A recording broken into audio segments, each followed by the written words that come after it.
Why don't we get going? And people may be popping in, so that's great. I'm just going to introduce the session today and our speaker. Welcome to this morning's breakout session called WeVideo or Screencastify. Our presenter today is Rick Ballou from Bloomington Public Schools. My name is Julie Johnson. I am a business and psychology teacher at Minnehaha Academy Upper School in Minneapolis, and I will be your host for this session. If you have questions for Rick or comments about this session, please add them throughout the session to the chat, which I will be monitoring throughout the session. When asking a question, please include your name and your organization, your school name. As a reminder, this session is being recorded and will be available for play, pause, and rewind at your own speed. So you can check the recorded sessions later today to see that, and then you will have access for 1 year. So Rick, thanks for being with us this morning and presenting. I'd love for you to introduce yourself a little bit and tell us about yourself, and you can get going on your presentation. Thanks for coming, everyone. Well, hey, everybody. My name is Rick Ballou. Like Julie mentioned, I teach in the Bloomington Public Schools. I teach 5th grade instrumental music, but don't hold that against me. I'm also a Google certified trainer, innovator, and an ISTE certified educator. So kind of my side passion is educational technology. So today I'm going to be talking about Screencastify and WeVideo. Specifically, why not both? Many districts will decide to either pay for one or the other, or give you the pleasure of, signing up for the free version of both. So we're going to talk about what's available in both the paid and free versions of both. And if history is any indicator, when we went to distance learning, they offered some pretty great deals that unfortunately expired as summer began, but it is possible that they'll come back since COVID hasn't gone away. So the bit.ly has been dropped in the chat a number of times. This will lead you to the slide deck, and all the links are live. So once you have that slide deck, anything that I've linked in the presentation, feel free to check out.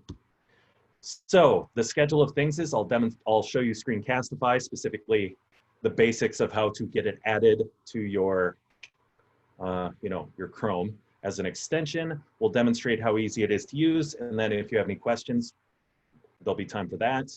Then we'll move into WeVideo, talk about how you can get that added to your Chrome or your iPad. I'll demonstrate how easy it is to do stuff with that. Maybe if there's time, I have my green screen.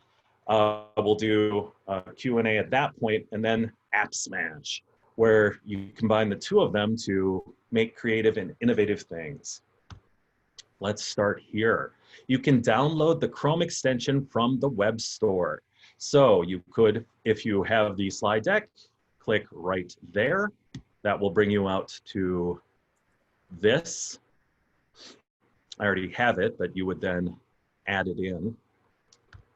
And then it's going to ask you for setup. It's going to want you to sign in with Google. It plays very nicely with Google. So when you do add it to your Chrome, make sure it's either the Chrome extension you use for work or the one you use for home. I recommend the one for work because then you can get the pretty fantastic discounts. You can upgrade to Screencastify Unlimited for a low price.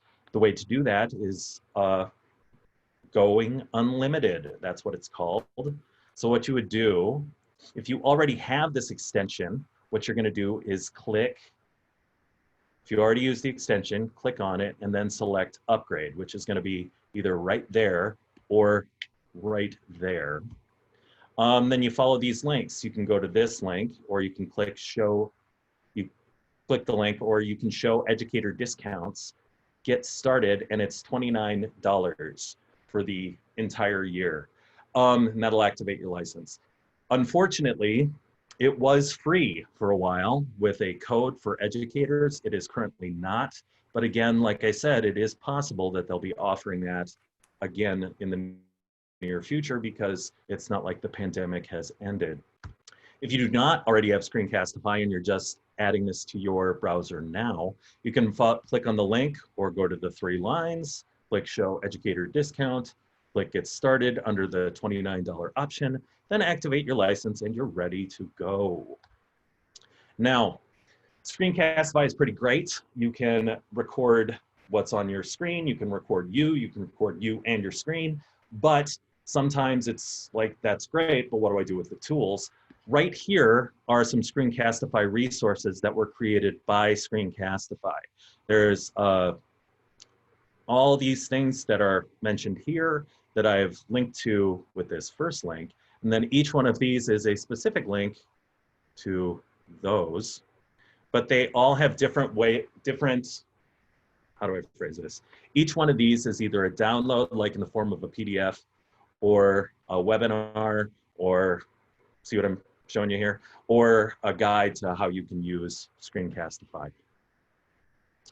All right. And then there's the beginner's guide to Screencastify, which is right here. And it talks about everything I just mentioned, how to record a video, edit a video, which you would need to have, oh, they have a light plan. I didn't know that. Anyway, you would need to have the full version to do. At this point, let's demonstrate. So what I'm gonna do is just come right here and click on this. You're gonna get some options. You could choose to record the browser tab. So it's just my Bitmoji that's going woohoo. You could choose to record the desktop, which is all the things. You could do webcam only. What I like to do is desktop, so I can pop in and out of different windows, and you can embed your webcam. And make sure it's on the right camera. I know many of you, since we've gone to distance learning, have been installed some sorts of fun things like Snap Camera and stuff like this. Make sure it's the one that's right there on your screen. And then you just click record. Gonna click that so it shows your entire screen, and then click share. I set it for a really long countdown so I have time to rearrange stuff. And then in a moment, now I'm recording. It's just recording right now. It's recording me right there in the corner. Well, yeah, right there in the corner, and it's recording this. And since I have it set to record all the things, I can now pop in and out of this, and it's still showing everything that I'm recording. So it's not just my browser tab, it's the whole desktop. I can come over here, show my music that was playing, blah-de-blah-de-blah. All right, so now I'm done recording. I click here and click stop. What's gonna happen in a moment is this is gonna pop up. Let's unmute. It's just recording right now. It's recording me right there in the corner. Well, yeah, right there in the corner, and it's recording. Yeah, that's enough. So right here, now you can play with it. If you have the unlimited version, you can open in the editor and you can start trimming. You can also, you will see right here in the corner, it is saving directly to your drive. Some of the nice features that have been added as well to Screencastify is you can now share it directly to your classroom, you know, once the upload is complete, or you can publish directly to YouTube. Personally, I don't like to put raw video anywhere until I've fixed it because, quite frankly, my voice irritates me. So I will often go in and re-record stuff. But what you can do now is you can see it's all of the raw data, this whole thing has just been saved to your drive, and you could right now copy the link and share it to whoever you want. So just for funsies, I could do this. Eventually it'll bring this, and since I have it set to and that now you could potentially look at that video. When you decide you want to edit it, you click the open editor, and then what's going to happen is it's going to take a while to load all of this video into the editor. But once you've done that, you can get in here and use some of the basic tools. So for example, here it is. Now let's skip to a part that's kind of irritating. Right, oh, no, that's not what I wanted. Let's go to right about there. All right, so now I'm done recording. I click here. If you're recording multiple clips and you want to put them together, you don't want to see this part of the video. So what I'll often do is click that. Now it's separated to two. I can click on that and just hit the delete button. Now it's gone, or I could have hit that. But anyway, that's all the stuff you can do. And then once you click export, you can send it to your drive now as it's edited, or you can export as an MP4 to your desktop. What's nice about Screencastify is because it is a Chrome extension, what it'll let you do is kids who have Chromebooks can just record with Chromebooks as well. Or if you're a teacher who has only a Chromebook, you can record there as well. But then you can't necessarily export as an MP4. All right, let's get rid of that and that, because I don't need to keep that. Let's go back to here. So, are there any questions? Julie, did any questions pop up during that portion? Rick, I haven't seen any questions pop up during that portion, so unless anybody wants to share a question, we can keep on going. Cool. I haven't walked the room yet, have I? I haven't freaked no one, has everyone left? Is it just I think everyone's still here. Great job, Rick. Yes. Success. All right, moving on. One of the options that you have now, again, because of the pandemic, is it is possible to get discounts and support through WeVideo. Now, I mentioned Screencastify, and that is just a bare bones, well, screencast recorder, right? It can record you, your little face in the corner. It can record just you on the camera, or it can record, you know, a tutorial video showing students how to create stuff. But WeVideo has many, many more options. Right here is a blog that will link out to WeVideo is offering support to schools affected by COVID. If you follow this, it is possible, if you happen to know the powers that be that are in charge of buying educational technology tools for your district, you could get a pretty steep discount right now. Unfortunately, they're not offering anything free like Screencastify was. However, you'll see why they can't offer it for free once I get going here. All right, here's how you would install WeVideo. Not necessarily install, but log in, because nothing installs on your computer for WeVideo. It's not even a Chrome extension. You would go to www.wevideo.com and click on the G. Now, I mentioned that because some people at Google didn't fit, but it also helped me make it very simple when I taught users how to do this a while ago. Anyway, so you would click on Google and log in with your school account.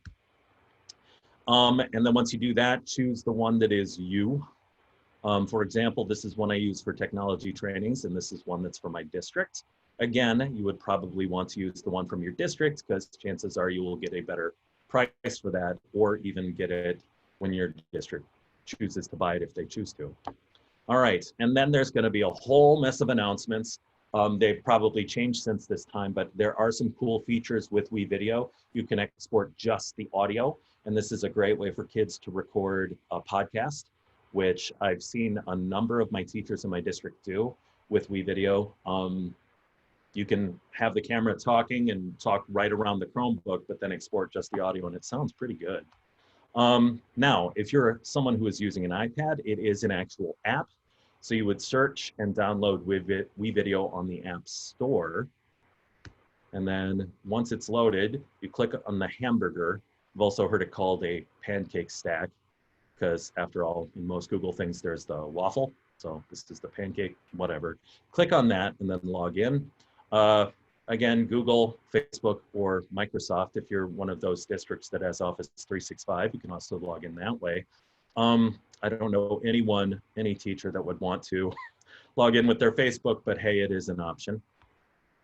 And then you're gonna go in and adjust your preferences. I recommend turning everything on. You can turn stuff off later, but if you are using your iPad with WeVideo, there's some pretty cool features that are built in, because any video you take with your iPad, you can import right into WeVideo, which you would need to do by giving it access to your photos. Now, let's talk about all the buttons that exist in WeVideo. Unlike Screencastify that I showed you earlier, Screencastify just has the bare bones. In WeVideo, you've got lots of options. So let's start with on the projects. So like when you get it, these are the things you'll see: dashboard, projects, media, exports, right? Click on projects, and when it does that, or once you get that up, click in the corner on the plus sign. Once you do that, it's going to bring this up. You're creating a brand new project. You can choose to do a personal one that's just you. You can choose to do a collaborative one, which is multiple people working on it, or a shared one. If you choose personal, that's a project that is just yours. I recommend doing this if it is going to be a demonstration video or some sort of content you want to deliver to your students. It's not a specific assignment per se, like collaborative and shared would be. So you're creating something that is content for your students.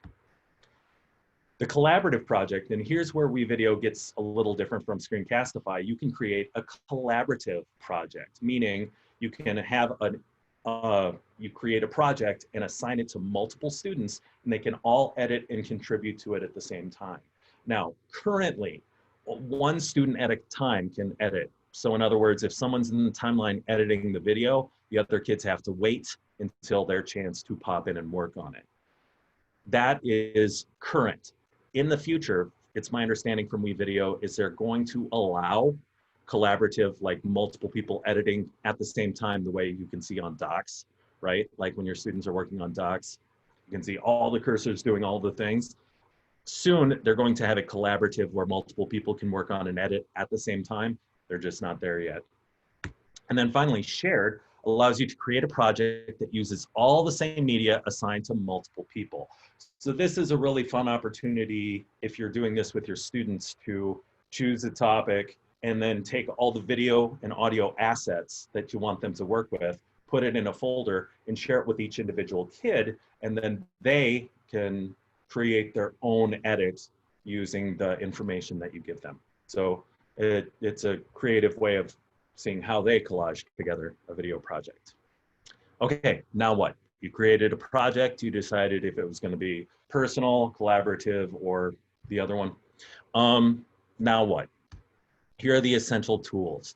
If you have the full version, you get an essentials library. Well, actually, you always get an essentials library, but that's things that you've starred that you decide are the important parts that you want to see them edit.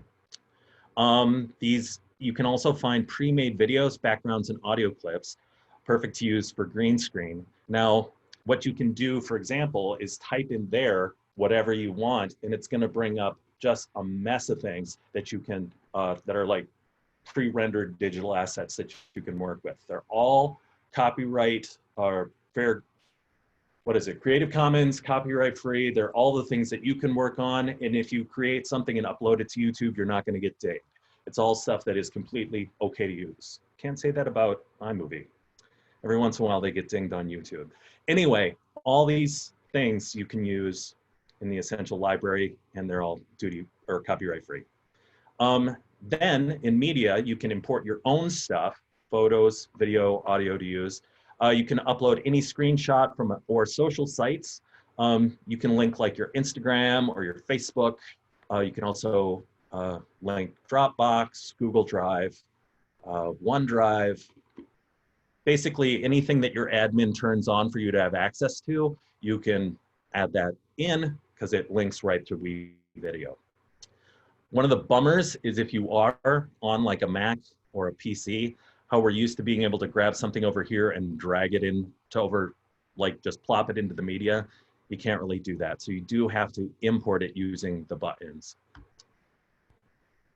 Oh, boop. All right, text. This will allow you to do text overlays to your graphic. So this is one I really like in with a whisper, and it will pop up on top of your video, depending on where you layer it in the track, but it'll come up in the middle. You can also adjust where it is so it drops down to look like closed captioning. But this is where you can do text overlays and other graphics. Audio is where you can choose from the free music, sound effects, or you can import your own music and have that be a music bed over a video if you like. You can do transitions. So if you have multiple pictures that you're putting together, you can transition between them. Or if you have multiple video clips, you can do a transition where one fades out and another one fades in. And that's much like you would use in like PowerPoint transitions or Google Slide transitions. This lets you do it with video. You can choose from a variety of graphics to use as background layer for text. And this is what the track looks like. I'm going to, when I do the demonstration part, A lot of people are really intimidated by this. I'm going to show you a way to go from this to timeline to storyboard, which makes it a lot easier to work with. All right, now let's talk green screen. Screencastify doesn't let you do green screen. But if you want to do green screen with WeVideo, all you need is a solid color background. I personally am a big fan of the dollar store tablecloths. Right now, wadded up in a corner over here as I have my dollar store tablecloth. Depending on the lighting in your situation, you may need one or two of them, especially if it's like against a brick wall or other stuff. What you're going to want to make sure is that it is fully dark. Like you can see right here, there's a bit of white showing through. Usually the color keying will get rid of that, but sometimes it doesn't. So, you know, instead of spending $1 on a tablecloth, you might want to spend $2 and have it be a double layer. Anyway, here's how you would do the green screening. You have to layer your videos, and I like to think of it in the form of 3D. The background that is going to be the green screen is going to be video 1. Whatever in front of the green screen is video 2, and then video 3 would be any text layering that you want to put in, like closed captioning, blah, blah, blah. So like it says, layer your media so the green screen / students are on top. The video 1 should contain whatever you want in the background to be. Double click in the green screen image. This is going to show you how to do it. I'm also going to demonstrate it. You would here double click on the video 2, and then it's going to bring up these things. You're going to click on that part and then click on the eyedropper, and then you just take the eyedropper and click anywhere in the green. It's going to bring up that, I'm pointing, you can't see what I'm pointing at. It's going to bring up this color, and it's going to key that out so that all the green is gone and just that is there. It works very similar to Doink. I know it's pronounced Doink, but I can't see Doink written without saying Doink. Anyway, it works very similar to that. And when you're done, you're going to click Finish. Once you click Finish, it's going to give you options on how you want to export. If you want to be quick and dirty, I usually do standard resolution. If this is something fancy that you're going to then blow up and show on a big screen somewhere, you could do HD, but I'm going to be honest, most of the time kids are going to be either watching it on their phone or a Chromebook, so SD is fine. I have a version of WeVideo where I'm the admin, so I can choose the destinations. Chances are your school is going to have it only exportable to WeVideo and probably Chrome or Microsoft if that's how your district works. But these are all the possible places you can have it export to.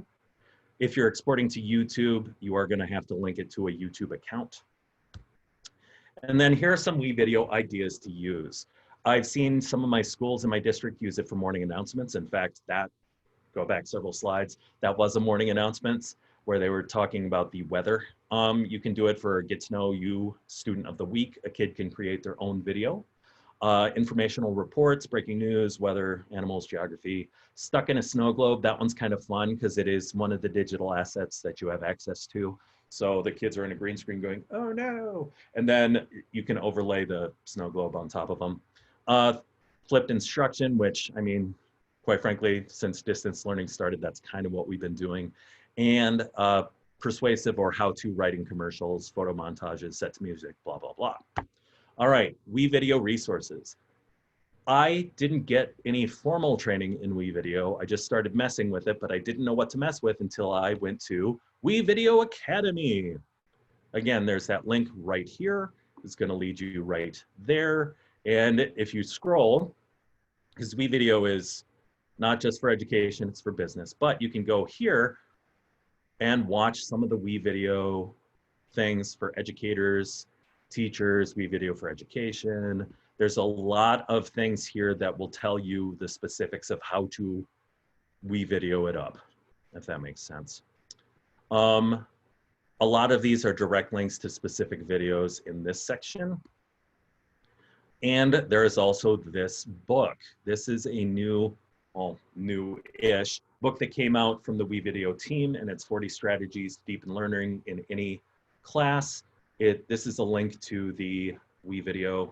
As you can see, I already purchased it. Oh no, it's out of print. Wow, I should resell mine. Anyway, you can get the digital version for 10 bucks. It's fine. I mean, it's a lot of basics that we just talked about here, right? But some of them get into more specifics of how you would actually do it, not just here's a thing you could do. All right, demonstration time. So let's go right to here. And just because. Hey, Rick. Yes. We do have a question. Excellent. We can ask it now or later. Let's do it now. Okay, so I was going to demonstrate, but let's do it now. Great. So the question comes from Kayla Stanton. She's the media specialist at Owatonna Public Schools. Kayla asks, is there a way to change layering later on? Is there a way to change the layering later on? Oh, 100%. In fact, I'll go into demonstration. Like, Kayla, just before I try to demonstrate, after you've exported? No, I guess I made a video for our kindergarten, incoming kindergartners, their families, and I felt like at that time I couldn't just take one of the layers. I organized the pictures wrong and wanted to do the wording over the pictures, but I had the layers wrong or something. And so I tried to just move one without having to move the other. Or maybe I had pictures on one and pictures on another layer, both for some odd reason, to try to get them to do some things.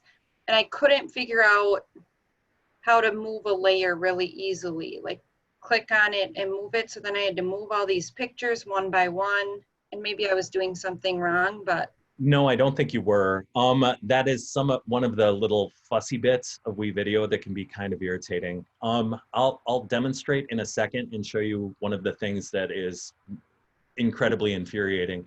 I'm assuming what you're saying is you did, and tell me if I'm wrong here, you had the video layer, right? Yep. And then you wanted to just swap video layers, but what had to happen was you had to drag one thing down and then the other thing up, the other thing down, the other thing up. Yeah. I think that's what you got to do. It's okay. fussy that way. Okay. But let's experiment. Let's see what happens when we do some stuff. Okay, thank you. Oh, no worries. That's what we're doing here. Boop. Okay, log in with my Google. That one.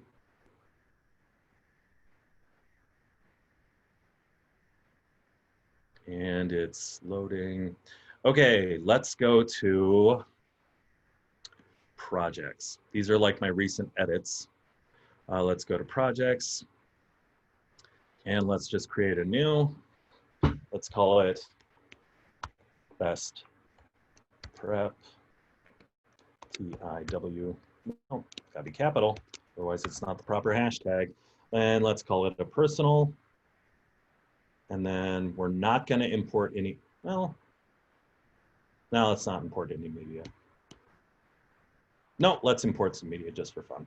Show you how to do that. This is random stuff that I have. Let's do that. Project is created. Now you can click on create video. I'm going to do a blank edit, but they give you some ideas of a template that if you want to mess with, you can do that. I'm going to go with blank because it's just easier to get going on. Now, like I said, this intimidates a lot of folks. So what I recommend for some people, if they're just going to do a quick to camera, like I work in elementaries and a lot of them wanted to record their read-alongs, so they would do it in WeVideo. You can actually just click this button, record webcam, and get going. But again, this is intimidating. So I recommend before they even do that, they come down to here and switch to storyboard. With storyboard now, you can just drag and drop stuff, no problem, right? Like you just take it and go plop, the end. It's really easy to do. But since we're playing with green screen fun, we want to be in timeline. So let's start with this one. And let's go to record. Let's do webcam. Next. Oh, it's on my snap camera. All right, so that, let me grab my green screen. which as you can see is literally just a wadded up one of these. Cool, that works. Let's start the recording.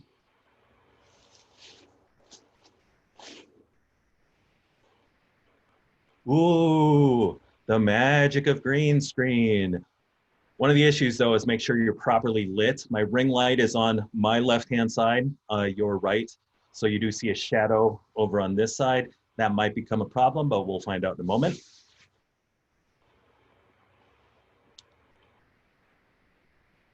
So there it is. Let's click save. Boom. Okay, so that, even though I clicked on video 2, it put it in video 1. So I think this is what you were talking about. I can just grab it and move it here. I don't think there's a way to just grab it and move the whole track. No. So yeah, like the issue you were having is the same issue. That's kind of a bummer. So let's go here. Let's go to stock media. Someone just say a word. Let's make this an improv game. Come off mute and say something. Awesome. Awesome.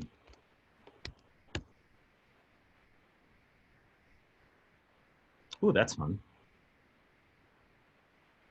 What else is awesome? Funny, crazy couple. Oh, look at them. They're funny and crazy. Oh, yeah, that goes way longer. So can we shorten it? Yep. Okay, so now we've got this. And again, this is what we want the background to be. This is what is us. So let's scrub back to the beginning, double click on this, and then it brings up all these things. We can get creative here and rotate the video, flip, fit, scale, blah, blah, blah. But let's click on this thing, click on the dropper, then come over here and click on that. Boom. That's all you have to do. Save changes, and now here we go. Ooh, the magic of green screen. One of the issues though is make sure you're properly lit. My ring light is on my left-hand side, your right. So you do see a shadow over on this side. That might become a problem, but we'll find out in a moment. Okay, so it worked that quickly. If you watch, you can still see kind of the green on my face and green around here. When you finally do choose to export, let's just call it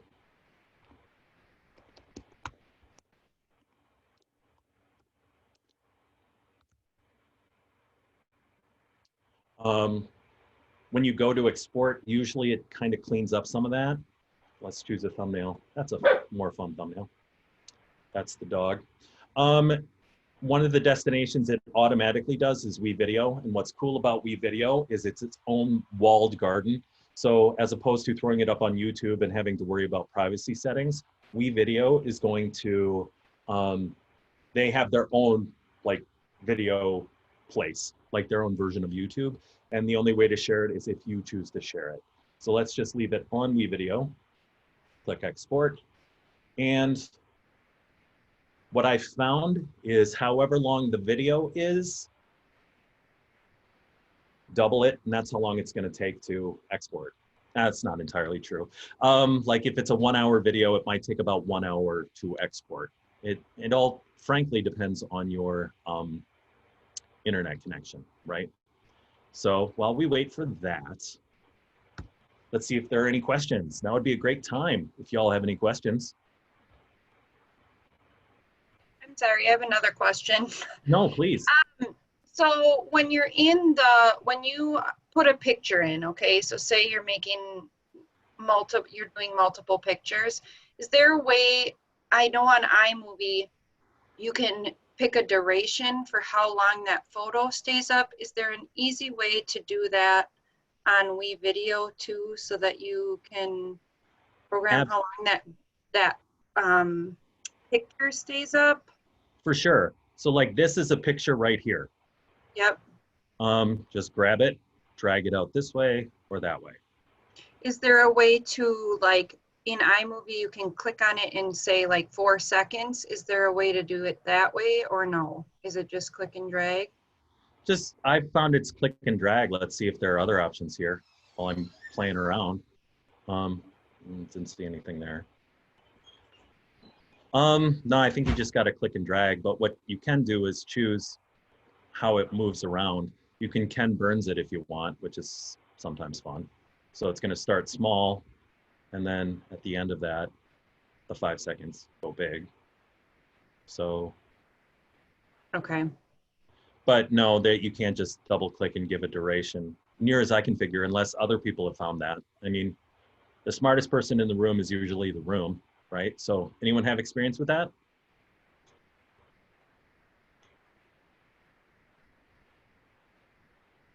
No? Okay.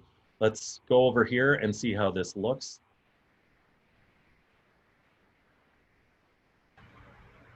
Ooh, the magic of green screen. One of the issues though is make sure you're properly lit. I don't need to hear myself talk. You can see a little bit of the green is gone, but you can still clearly see that it was done. It was a green screen. But now what you can do is you can change the privacy. Right now it is currently public. You can change it to private and only share it out through a link. And then that's one way to do it. Or you can just throw it directly into your Google Classroom. You can change your thumbnail. You can do all sorts of stuff. You can then download it. Like for me personally, I haven't had a lot of luck with it necessarily going directly into my Google Drive. So what I'll often do is once this is done, I'll download it and then just upload it to my drive that way. But that's just like a personal preference thing. Let's go back and do some more with, well, the question that was asked earlier. So like, let's get rid of that. Get rid of that. Let's import some pictures. Sadly, they're all of my dog. But hey, whatever. So let's say, like the question that was asked earlier, you would now, if you want to swap video 1, video 2, you would have to basically go back and forth and drag this and that. And then another pet peeve that I found is, let's say you're trying to sync up. I want this dog to come in on a specific word, right? So let's say I shorten that. Now you gotta click on each one. So it's not like as you shorten this one, they all shift over. You have to grab and drag each one of them individually. It's kind of a pain that way. Anywho, let's go back to here. Now, app smashing. That's the hotness, right? Hey, Rick, I'm sorry, Yeah. this is Julie. Can I just interrupt? Really quick question from Ann Johnson. She asks, would you recommend having more than one ring light? Great question. It really depends on your lighting situation. I'm in my living room because one child is on one device and another one's in another part of the house on another device. And this is the best lighting in the house with an overhead light and this window open. Most people, if they're gonna do green screen and they want it to be really good, I recommend having like multiple ring lights. This one is not a good ring light. This was a $20 ring light off Amazon. The fancy ones that you see all the TikTok stars using, I would recommend something like that. And probably just one is fine. Like right, see how I have it? I'd say put it right about there. That's a pretty good place for it. And that's the dog that you see here in the background. Are there any other questions? There aren't any other questions in the chat box. I have a quick question myself. Please. This is pretty basic, but if we record a video on Screencastify or WeVideo for our students, and I'm sorry if you mentioned this, but I might have missed it. Is it necessary for our students to have access to that actual app? Oh, yeah. And or an account for themselves to view? Or is it more like YouTube or a Vimeo where they click on the link and it opens and they can watch it? It's pretty much the second thing that you said. So for example, let's go back to, Have fun, boy. My son's taking the dog on a walk. Where are my exports? Here are my exports. Discard changes. So like, here's this one. It's a video of my dog barking. I thought that was funny. You can choose to just send the link. So like right here, just, do you see how I'm up in the Omnibox up here? Just copy it, and then like right now, all of you should be able to click on that. Anyone can see it. You don't have to have WeVideo. It's not a problem. Same with Screencastify. If it saves directly to your drive, which it does, Screencastify saves directly to your Google Drive. You would then, it's on your drive, make it share, like viewable by people like in your district, if that's how you want to do it, or make it fully public and then just share with them, and they should be able to view it just that easily. Does that answer the question? Yes, that answers the question. Thank you. And this is just a quick warning. We have about 3 to 4 minutes left total, just so you know. Cool. Paul Anderson. I saw that. I just changed the Okay. privacy. It's now public. Great, thanks. So theoretically, it should work. Let's go back here. App smashing. So like, I recorded this video a while ago. I don't know if you're like me, but I know I am. Our district went to SeeSaw when we went to distance learning. And as such, a lot of the teachers I work with wanted to continue doing their read-alongs or read-alouds, but SeeSaw only lets you record a 5-minute video. Hi, Kate. And so what ends up happening is they couldn't record the full chapter. They wanted to read to the class. So I showed them how to do that in WeVideo, but I recorded the whole thing in Screencastify. So ways you can do both is record in Screencastify, upload to WeVideo and edit, record in WeVideo and edit in Screencastify, because you can draw things from your drive into Screencastify. You can record in Screencastify and upload and edit in WeVideo, blah, blah, blah, blah. So I'm just saying all those various permutations you can do. Like me personally, although I love me some WeVideo, I find Screencastify just way quicker and less fiddly if I want to record just a really quick screencast. Even though WeVideo has added some new features, like you can just immediately go to, well, I'm not going to show you, we don't have time, but you can just click record to webcam and it works pretty slick. I prefer Screencastify to WeVideo when it comes to a real quick, just, hey, click on this, click on that, then you'll be fine sort of video for my students. One more thing, I'm working through my Google Innovator project. It's all about cultural representation. If you click on this, it'll lead you to a Google form where I talk about the specifics of my Google Innovator project. Right now, I'm looking for resources. So if you have a population that you, in your school that you want to see have more representation and have found resources that you use to present either the literature or the music of that population within your district, if you could just drop the link on that form, that would be super great. And thank you. I've got nothing else at this point. You can go to my website where you will find a link to this and my other presentations, and follow me on Twitter because that's a thing I'm supposed to say. So with that, I'm pretty much done. Are there any other questions? Oh, share the link in the chat box. I can do that. So if there aren't any more questions, I would just like to again thank Rick Ballou from Bloomington Public Schools for presenting today. I think that was really informative and helpful, so thank you, Rick. I'd like to thank all of you for coming today and participating in this session and with Best Prep this week. I want to remind all of you to please complete this session survey that will be found on your survey widget. And also a reminder that this session today will be viewable in the recorded sessions widget, and it will be posted later today.